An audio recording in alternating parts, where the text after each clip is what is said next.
Okay, take a deep breath in, my let's keep it real people. You get to see me and my guest, which is a special treat. Yay! But before I introduce Yogi Aaron, let me just tell you a little bit about him. He is one of the most sought after teachers today, trailblazing a new path in the world of yoga, which I'm happy to hear, you know that. Known for his unorthodox perspectives on stretching and flexibility and how both cause more harm than good. Preach. His teachings aim to help as many people as possible live a pain-free life so they can realize yoga's true intentions. Welcome, Aaron. I'm so glad I got you on. Yay! Thank you so much for having me, Sandy. I think you fit me in like it was now or like End of March. March. It was divine intervention. Yeah, well, somebody at the last minute had to cancel. And for some reason, I was going to go look at the people waitlisted, but then I saw your thing and I'm like, ooh, we haven't talked about that. That's fascinating. Maybe he can do it. And if not, no biggie. So here you are from Costa Rica. But before we get into any of that, your one word, I asked my guest for the past 30 days, whatever word pops right into your head, what would best describe the past month and why, Aaron? That is easy for me.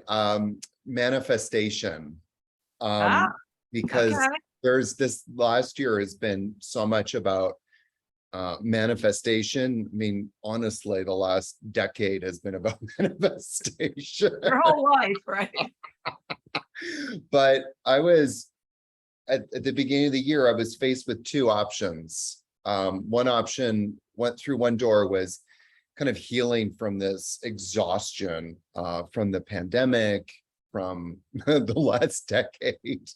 But the second door was this kind of inner purpose started to reveal itself. And, you know, with what I'm teaching, I could keep it just very to my students, directed to my students, the people that come and study with me. Or I could make the decision to expand it and reach out. And, you know, when purpose comes and knocks at the door of your heart, I believe that we have to answer it. And that's what I kind of felt like that I really did a lot of inner work on it. And I just felt like this is the time to do it. If not now, when?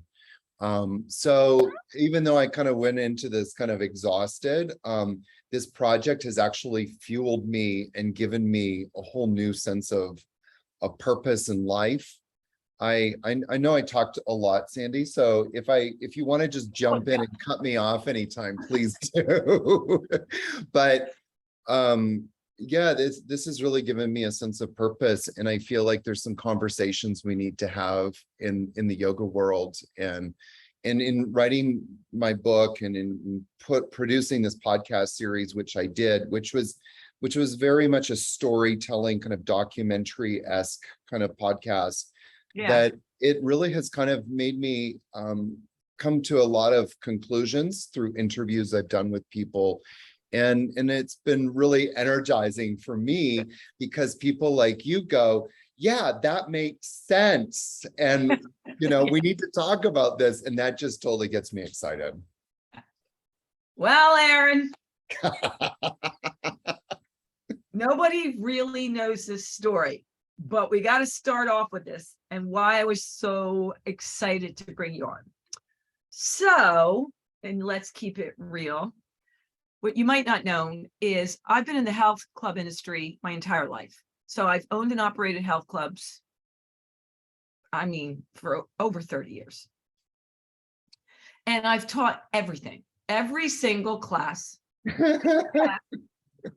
yoga. And as a young fry, I loved yoga. I loved the whole concept. I'm very much about anything to get you to hug a tree, the spiritual connection. I teach so much mental fitness and mental health and mindset that I always wanted to do yoga classes. But every time I went into a yoga class, I had to modify 90% of it, right? It just wasn't for me. And everybody couldn't get that because at the time, and you understand, in the fitness industry, when you went to a lot of the workshops, part of it was yoga, and everybody expected, because I was really fit at the top of my game, I was going to just be able to crush it out. And I'm like, here's my tree pose. And I didn't really know why. I just knew it didn't feel well, but I wasn't going to give up on it. So I would go into New York, which is not far from Philadelphia, and I take some of the best yoga classes by the best instructors. But some of them would come over to me because of the way I was built. If I put my feet together, my knees are up on my ears and I don't have a wide turnout. And they would say things like, you need to release the pain inside you that you have for your mother. And I'd say, are you sure it's just not my hips? I mean, my mom's got issues, but and then I'd go to the next one and they try to spread my legs. And I kept saying, no, I understand. I was a dance major. So understand, I was a dance major, but never could do ballet again because I didn't have this turnout. Sure. Just wasn't there. Okay. So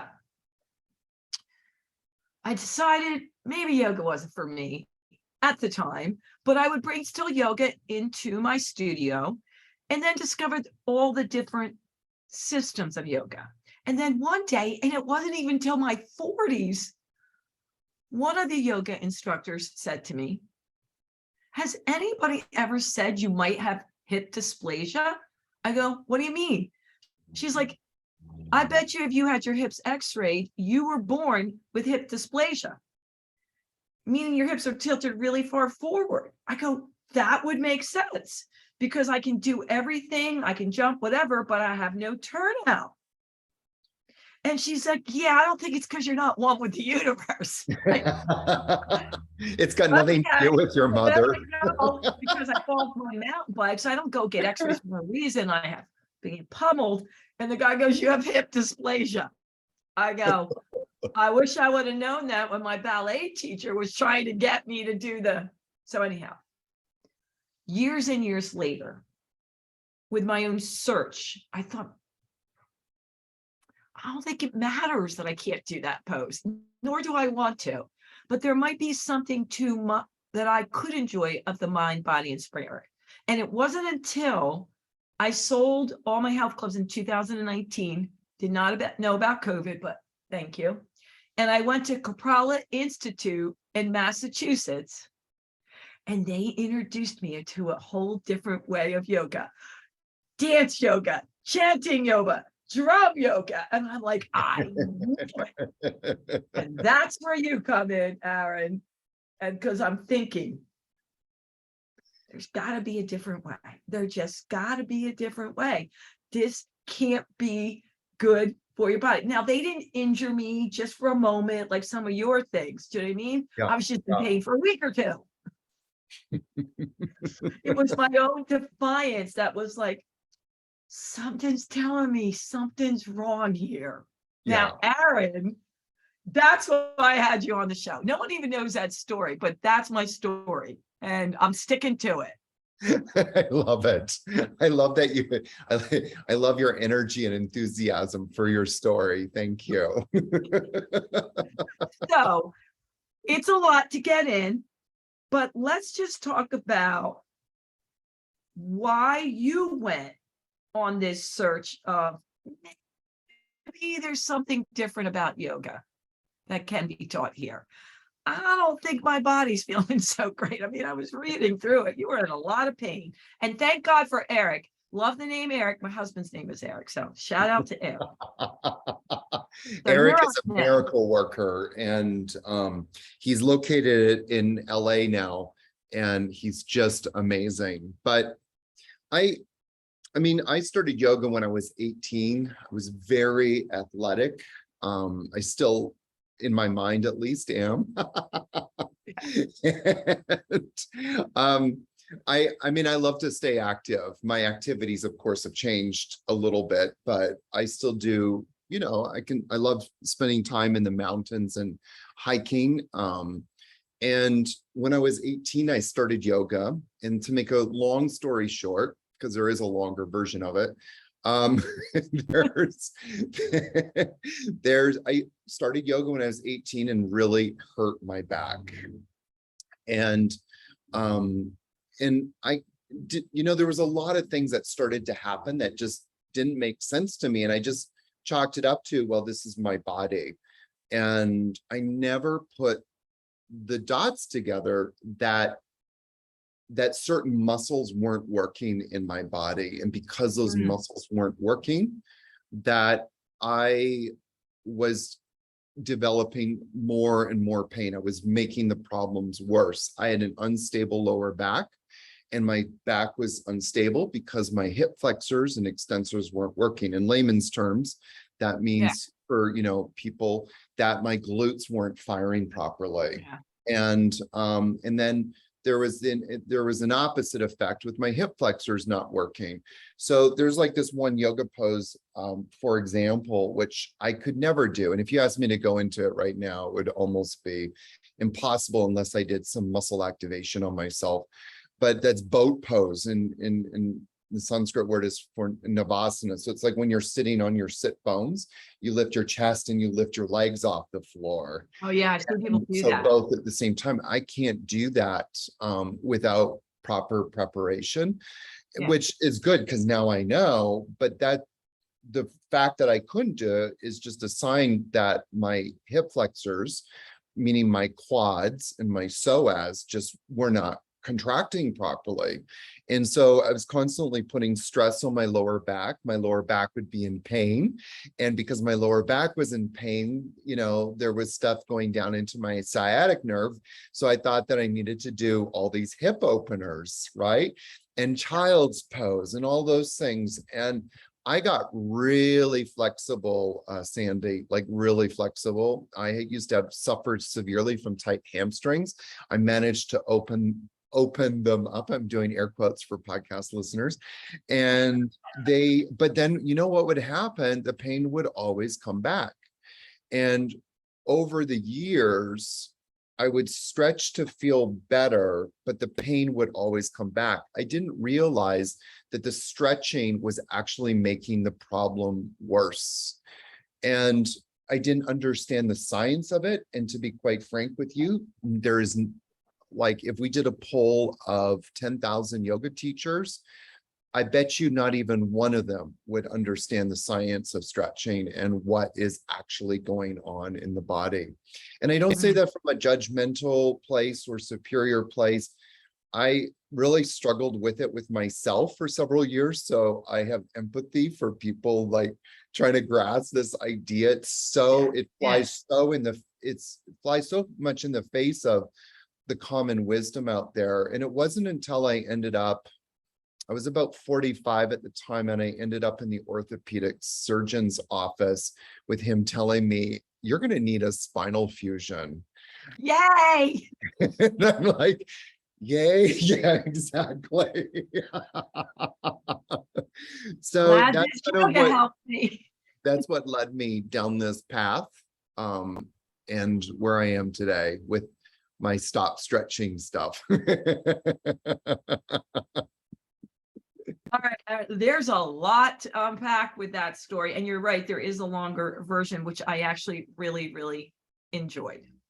Okay, so let's start with the people right now who are freaking out, who are in yoga classes. Because I know it's going to be, once this airs, because it's being recorded, it'll be like, I'm sure you get that all the time. Like, killing yourself. What am I doing? Oh my God. Okay, calm down. Just calm down. Right? Are there people out there? Because I want to go through my number one questions I had for you. When I found you were coming on, I always reach out to my peeps, and so they sent me a lot of questions for you. Are there people out there that the traditional yoga class is just fine for, and they will not get injured? Ooh, big question. I honestly, in my humble opinion, and this is only an opinion, I would say there is I would say that my very first answer is no, but then maybe. And the maybe is for a very specific kind of person. The maybe is for the kind of person that has no stress in their life, that lives in kind of a bubble, and that is not really interacting with life. And there are people like that. There are people, like a yogi, a typical yoga Yeah, person. a monk. And I'm talking about like, one that lives in the Himalayan mountains Yeah. and, gets their food brought to them. There's people in the tradition, people that did spiritual practice were taken care of because people respected the fact that these people were trying to commune with the divine and they wanted to support that person to commune with the Okay. divine. And so there is that kind of person. But one of the things that's not often talked about or is completely forgotten about these yogis in the Himalayan mountains is that they died at a very early age. So, Well, there's that.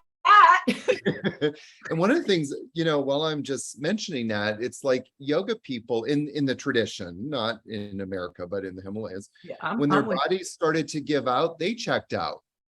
And there's all kinds of stories in the tradition about it. It's like my body doesn't serve me and is distracting me from my spiritual practice, so I'm out of here to get a new body. Yeah. And that's a science that I don't understand and that we're not teaching. So we have to deal with the body we've got here. And so I would say that, but there's people that you will see like that look very fit, that they bang out their yoga practice, but when you close the door, they always are dealing with pain, lower back pain, knee pain, neck pain, nerve damage that has been exacerbated by this kind of asana yoga practice. So my answer is no. Let's keep it real, Aaron. All right. That was the number one question.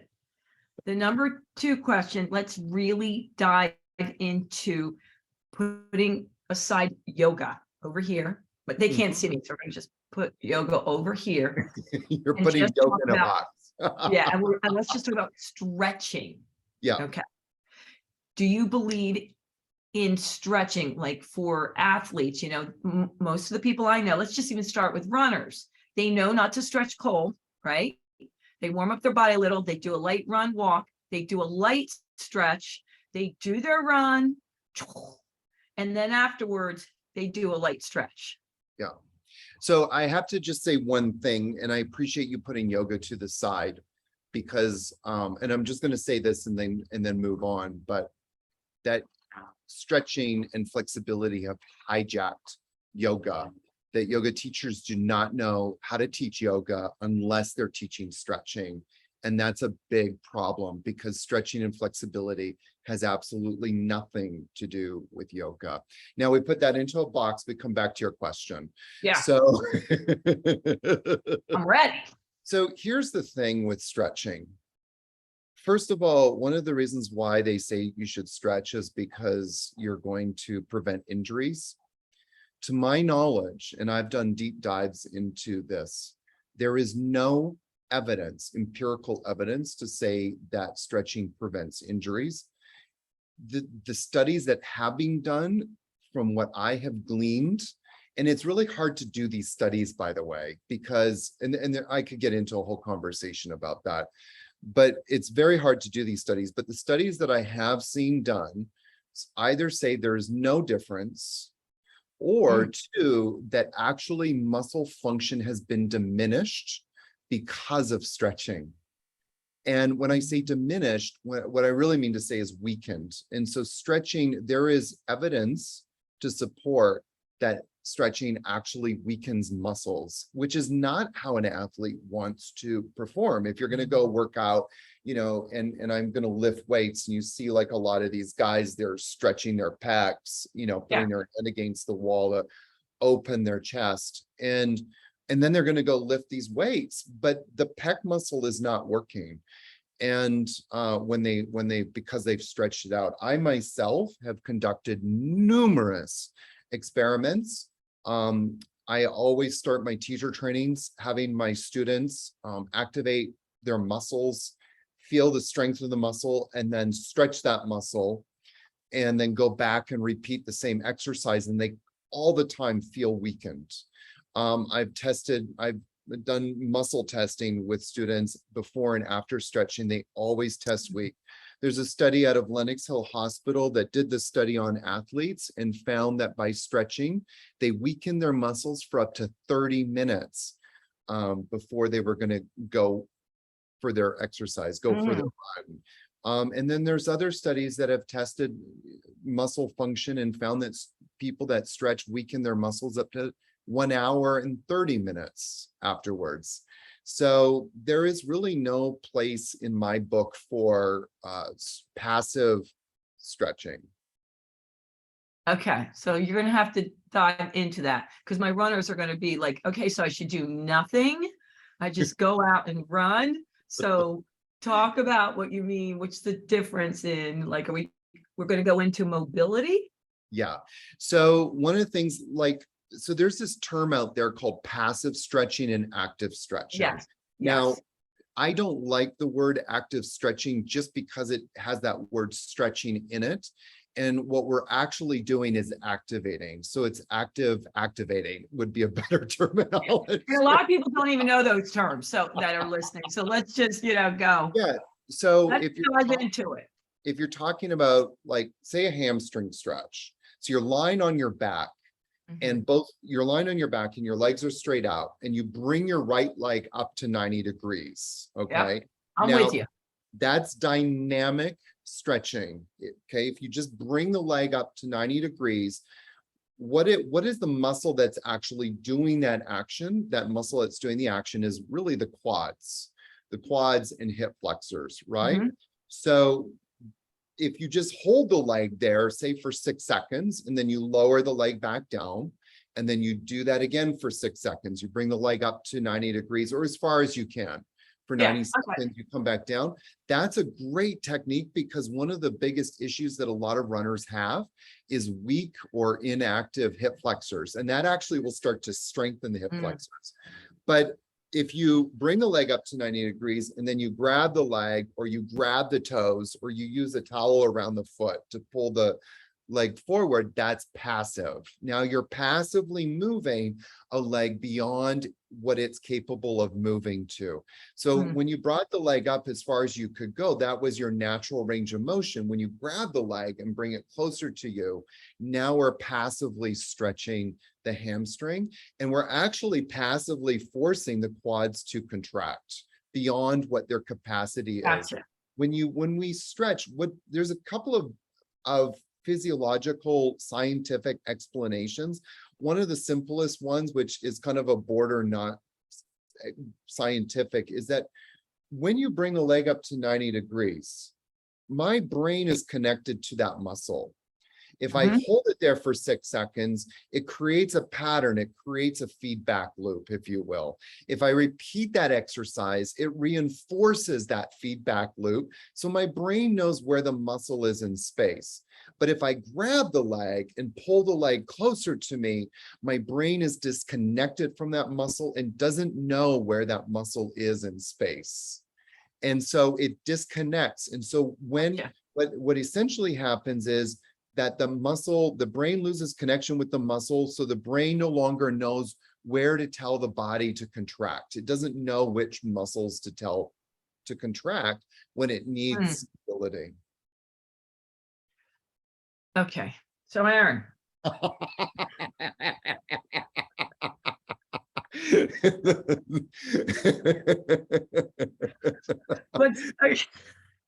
that a lot? Was that too much? No. I mean, I want to break it down a little bit, because there's people that will understand and be like, all right, so let's just get back to it. All right, but here's what I'm hearing. One, okay, Weston, after mountain biking, it's not good to do nothing, but hey, that's why everything's working so far.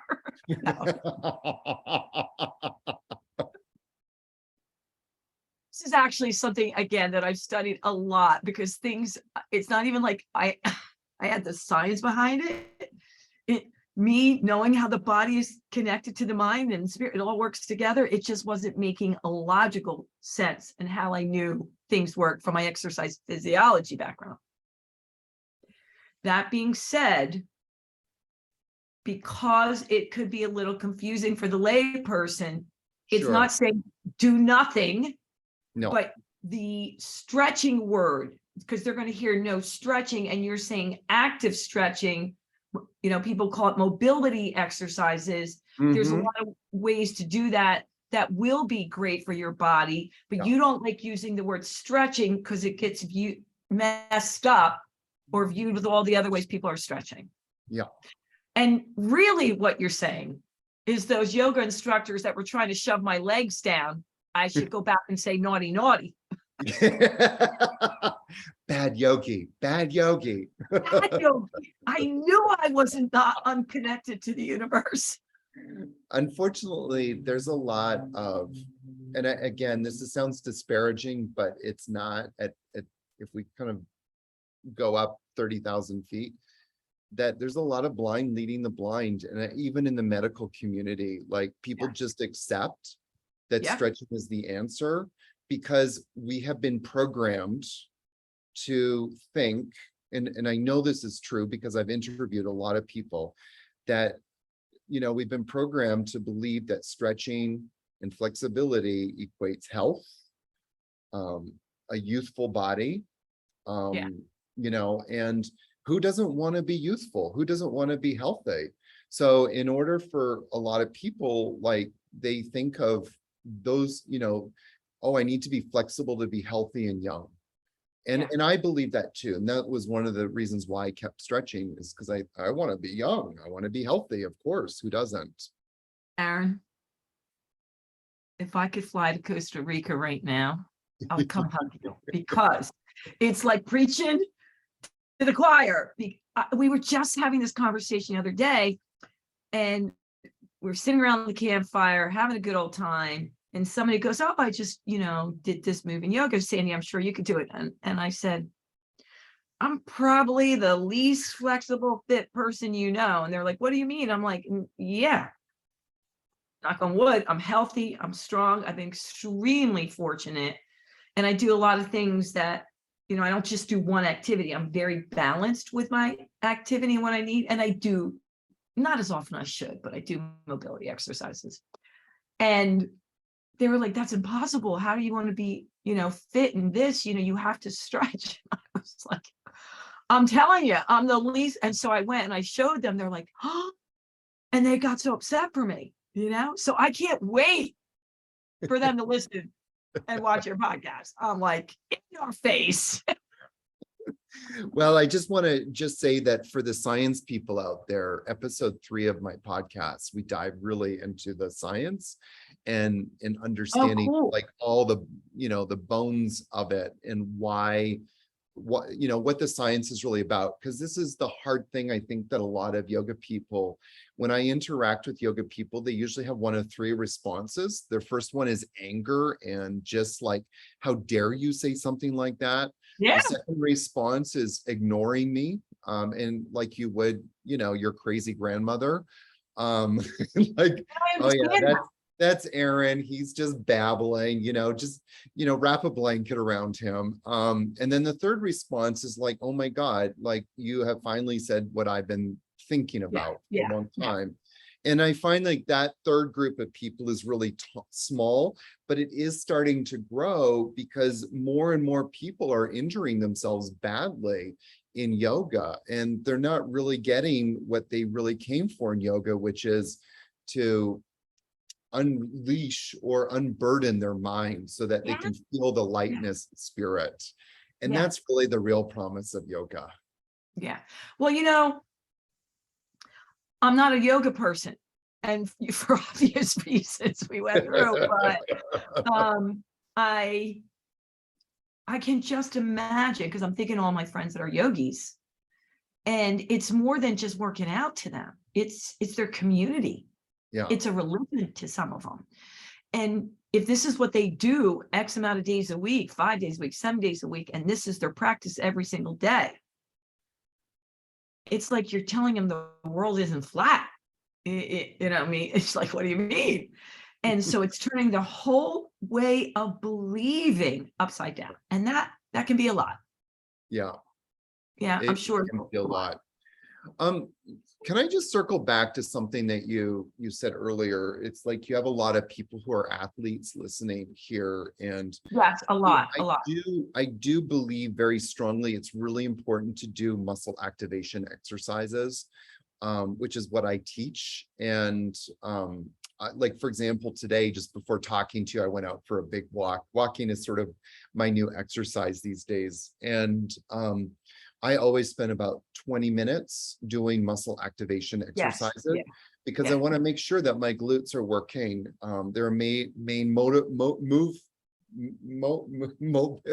mover when I'm Yeah. out walking. I want to make sure that my hip flexors are walking, and then of course my abdominal muscles, obliques. So there's like all of these things that you want to make sure are working. So yeah, Mhm. what you don't want to do is stretch. And what you do want to do, which I think you use mobility exercises, Yeah, I call them mobility. Yeah. good. It depends on the person, or doing some sort of muscle activation kind of Yeah, yeah. practices. And a muscle activation practice could be, one of my favorite ones is like Superman pose, lying on your stomach and lifting your chest and legs off the ground, because Yeah. that activates the glutes and lower back muscles. Do that 6 seconds, I come back love that one. and do it 6 times. And that would be fantastic, because one of the biggest problems that runners face is usually flat butt. Because they're running, Nobody but they're not using their butt. wants Aaron, nobody. Come on. Maybe got back. It did. Yeah. And there's more than just runners. I was just using them as an example because outside my window, I see them all the time, crossing my path, but most of the people here, you're going to have a lot of people that take yoga, exercise classes, work out. But speaking of what you're talking about, muscle activation, and it's boggling my brain. I'll think of it. Maybe I'll add it in later.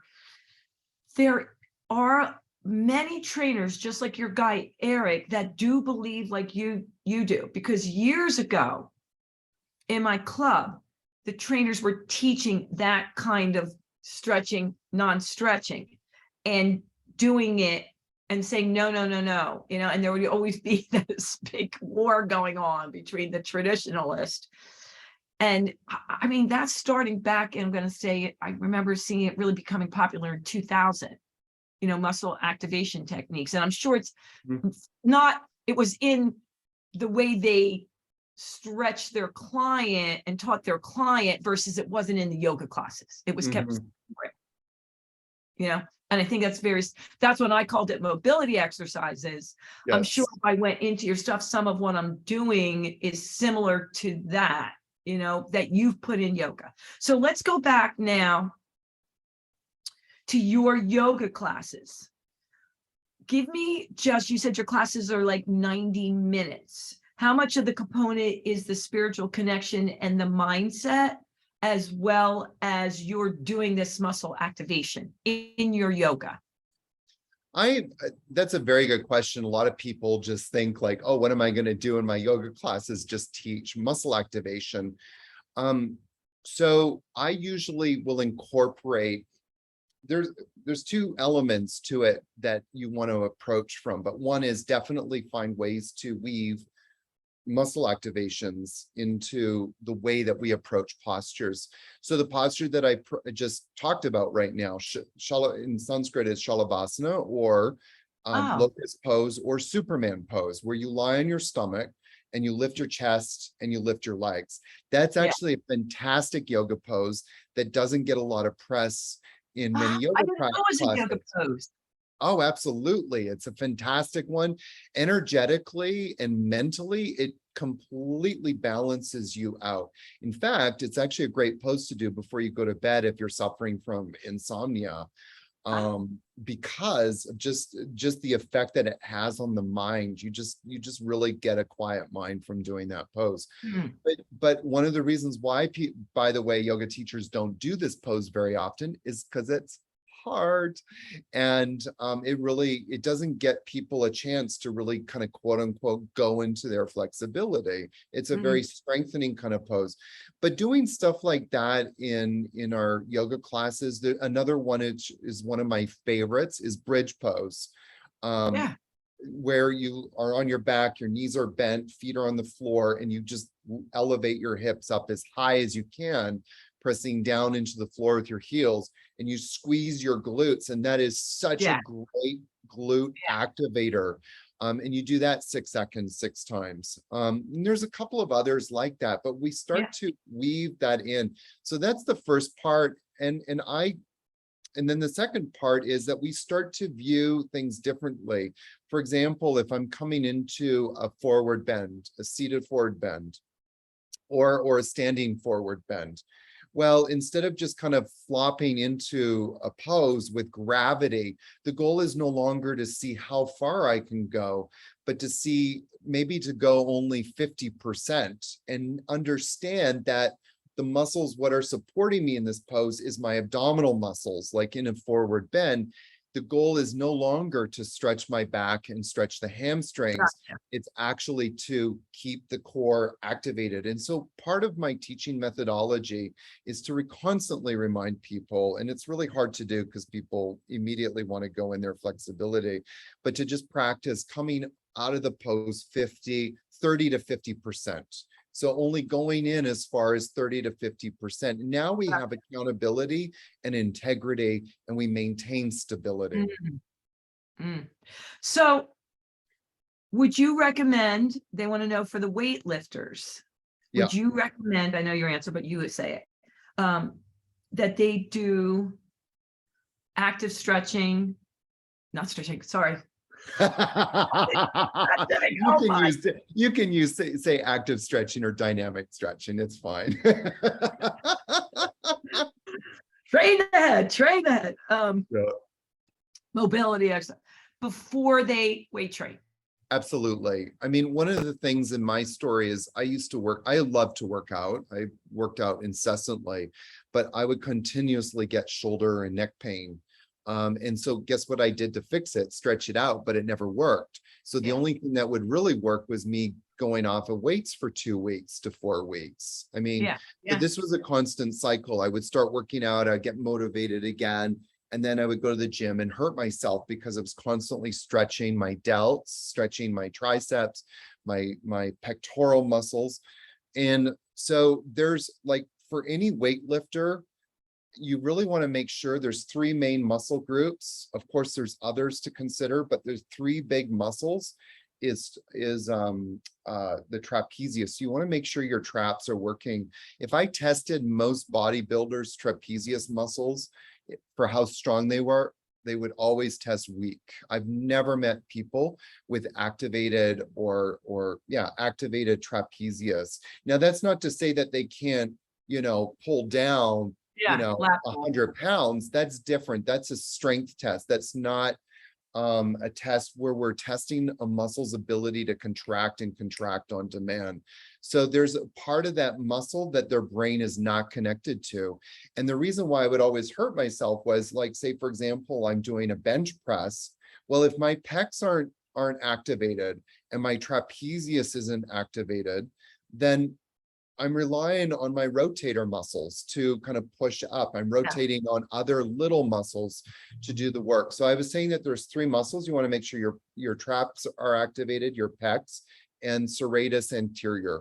Those are the 3 huge muscles that are so responsible for so much movement and are usually not working in most people.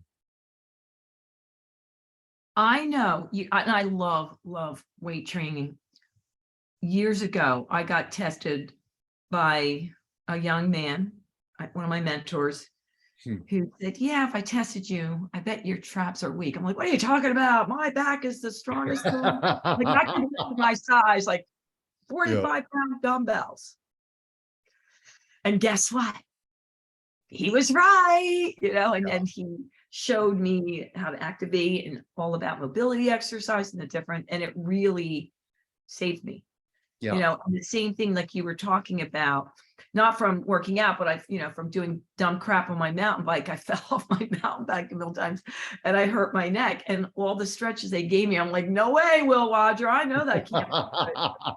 And I called my guy who was he's like, okay. And one of the things he gave me was like the Superman. It was great. So I can't wait to say, see, don't doubt yourself. I tell people all the time, like, if your gut is telling me, I don't care what the world says, this is not right for me, check it out. You know what I mean? Yeah. Check it out.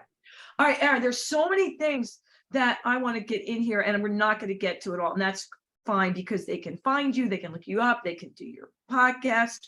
But tell us a little bit about Costa Rica. What brought you to Costa Rica? How long have you been there? Do you teach workshops? Can people come down and stay with you? We want to know all about Costa Rica. You're just like, give it all to us. So No, just about Costa Rica. No, we got a lot more. yeah. And I've been there once for a yoga retreat with Patricia Moreno, and did an intensity retreat there, and it was phenomenal. The quick story is that I was leading yoga retreats in Costa Rica.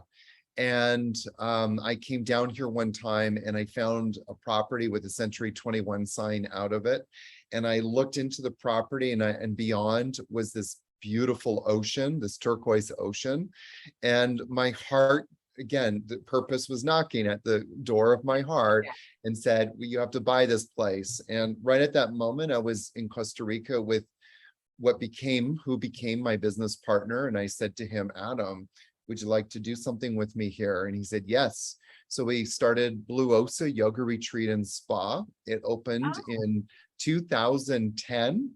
And then— Wait a minute, where were you before that? Where were you coming from? Where were you living? So I'm originally from Canada, but I lived in New York for the better part of 10 years, from 2001 until 2010. And so I lived over there. And then I decided it's time for a change. So then I came to Costa Rica, and I just absolutely love it here. So I do a lot of trainings, teacher trainings, yoga teacher trainings. And one of the kind of big things that I'm doing now in the yoga teacher trainings is teaching people in this kind of AYAMA stuff, applied yoga anatomy and muscle activation. So this technique of how to integrate the muscle activation into yoga, so that we can really start to teach yoga, real yoga, number one. And number two, how do we leave people more stable than when we first met them? And that's my goal. It's because if we have stability in life, we can do anything in life. So that's a big impetus of what I'm teaching. So back to, I wanted to pick up one thing that I forgot to ask. When you were talking about the Superman pose, you said, like, I thought it was more from, physical therapist and athletes. And what you're saying is it's also a yoga pose. And I didn't know it was a yoga pose because you didn't do it in yoga classes. Are there other yoga poses like that you do that you wouldn't even know? Like, oh, I didn't even know that came from yoga. That's an interesting question to unpack. I'd have to think about it for a moment.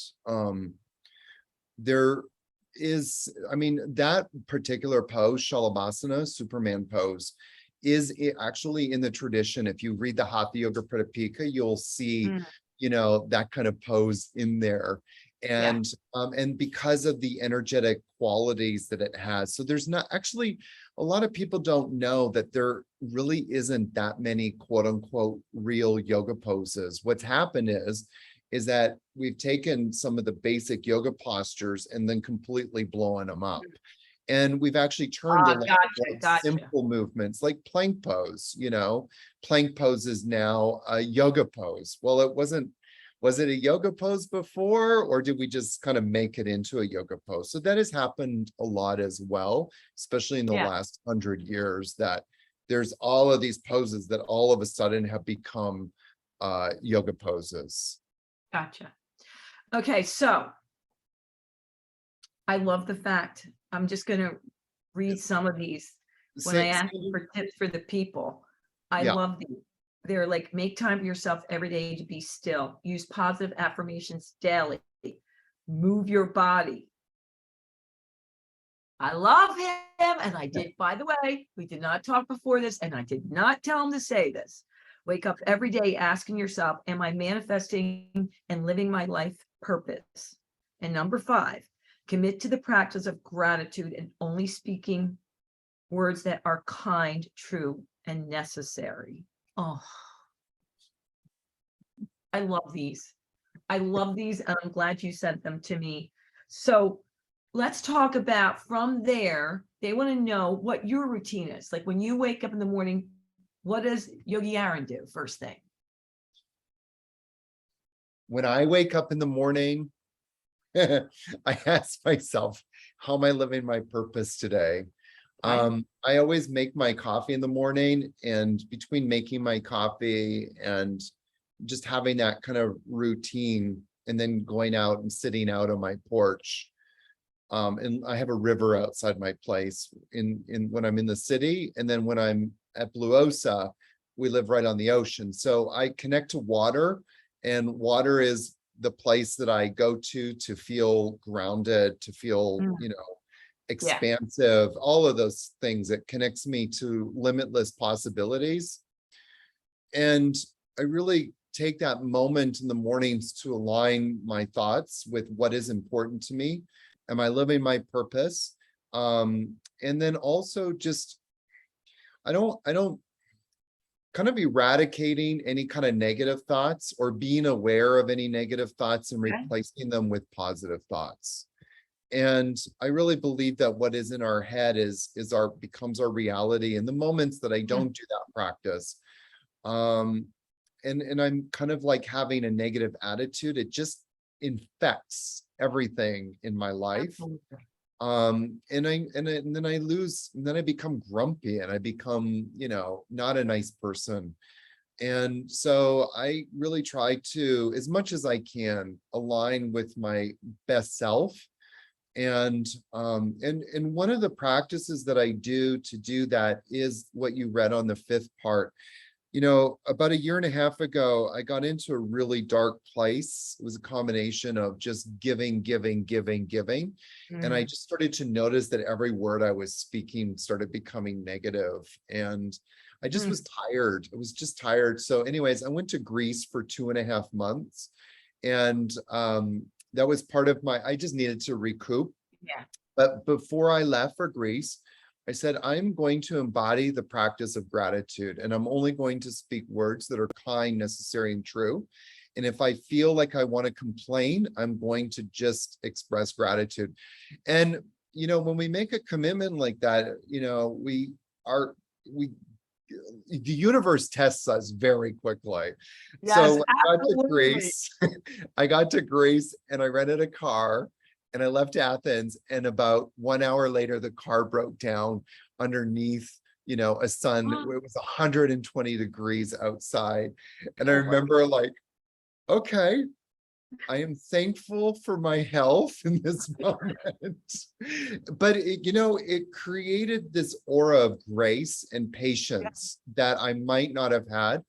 And it made me remember the true purpose of that trip, which was to live in spontaneity.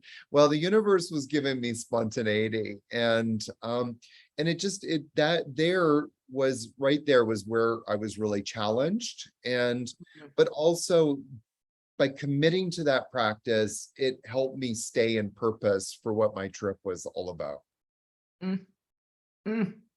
Thank you for sharing that, because I think that's a huge thing for a lot of people to hear. So many of us who are on a more self-discovery spiritual path, we feel like, well, we should already be there. We should already know it. How could I be having all these negative thoughts? How could I be spiraling down?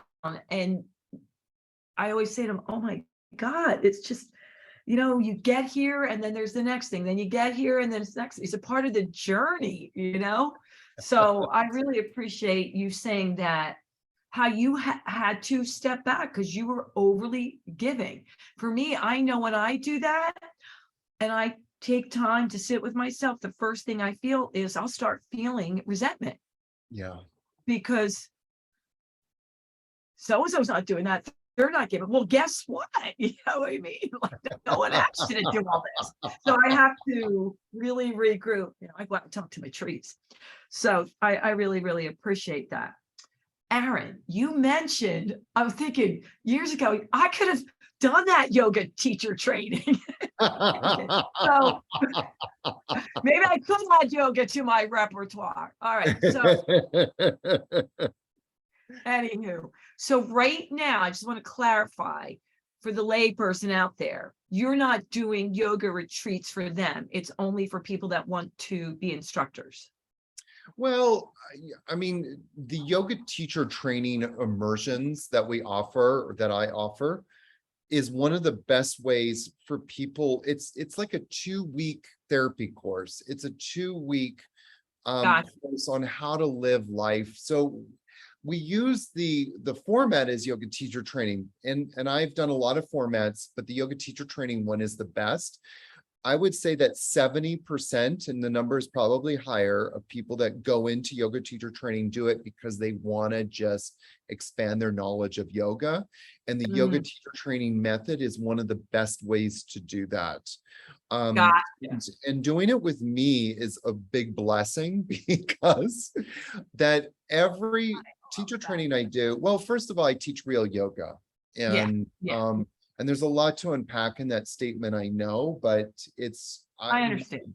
I believe that the gift of yoga is the removal of our suffering, and the doorway opens to manifest and live our life purpose. And so that's one reason. And the second reason is between 6 and 10 days with me, people always become pain-free. So I get most people coming to my trainings are dealing with knee pain, groin pain, lower back pain, shoulder pain, nerve pain, fibromyalgia. The list goes on, but always, day 6 to day 10, people become pain-free. And that's what gets me going. And I just love doing that, and providing that service for people. But a yoga teacher training immersion is for anybody who just feels like either they want to just immerse in yoga, they want to learn about their bodies, they want to connect with community, they want to connect to their life purpose. I mean, if you fall into any of those categories, this is for you. Aaron, I'm so glad this worked out. I really appreciate you sharing your knowledge and your wisdom and all of you with my Let's Keep It Real people. And before we go though, I know you have books out there. I know you have a podcast. I'm sure they can look up your teacher training on websites. We want to know every which way to reach you. The best thing to do is just go to my website, yogiaaron.com. Okay. And they can get access to my new book.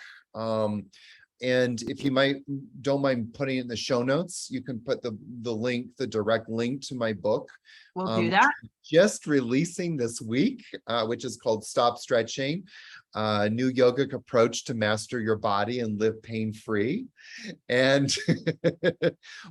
just as a little side note, one of my favorite chapters in the book is Who Are You Without Your Pain?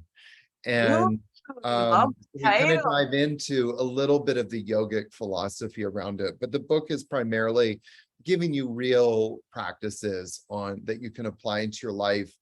And then through my website, they can get access to my podcast, which, like I said at the beginning, is really more of a documentary-esque storytelling podcast. It's very informative and very dynamic and fun to listen to. So it is also called Stop Stretching. So you can't forget it. So that's the best way. And the last thing I wanted just to mention is that I want to give your listeners a free gift, which is my 7 days to becoming pain-free. Oh, series. And so, you know, I would like to invite you to add that into the show notes as absolutely. well. And it's a free gift from me, but it's an introduction only to the work that I'm doing. You know, a lot of people, I think in our Western culture, always want to, you know, get an instant fix to stuff. The stuff that I'm teaching works if people apply it in their life. And sometimes it takes a few weeks for it to actually start to kind of kick in, if you will.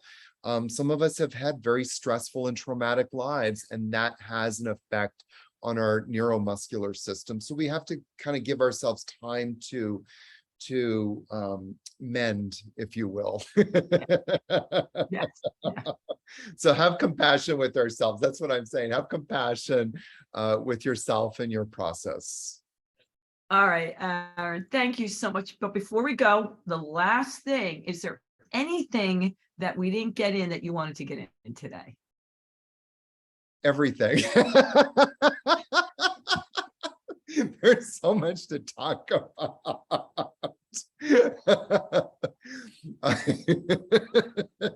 All right, then. I do want to say one thing. I have enjoyed really talking with you, and you just are such a light in this world. And I'm so grateful for people like you who are passing along this light and sharing it with as many people as you can. You know, we're the trailblazers in this world, going against the grain, and we just need to support each other and celebrate each Absolutely. other's unique brilliance. So thank you. I have to tell you before we go, and they can't see it, I'm saying honestly, I used to, after my class, because so many people would get on me about, why didn't you teach yoga? Why don't you do this? And so it became a joke after my high impact classes that I would say, peace be with you, or get a piece. And people would be like, did she just say, peace be with you, or get a piece? And it became such a joke that it spread through the whole entire club. But what ended up happening, it actually drew more people to seek different ways of working out that was meant for their body. You know Mhm. what I mean? Just by that little funny, silly thing, all I was trying to say is there's more than one way to be Yeah, healthy, you know, and absolutely. connect with the universe and hug a tree. So I appreciate. All right, my let's keep it real people. Mine with sense of humor. I just want to say, come on, you're going to want to share it, like it, rate it. Is there anyone who could benefit from Yogi Aaron's wisdom? No one, no one. So I love you. You're the best. Do your thing. And until next time, you know what I'm going to say. Toodles.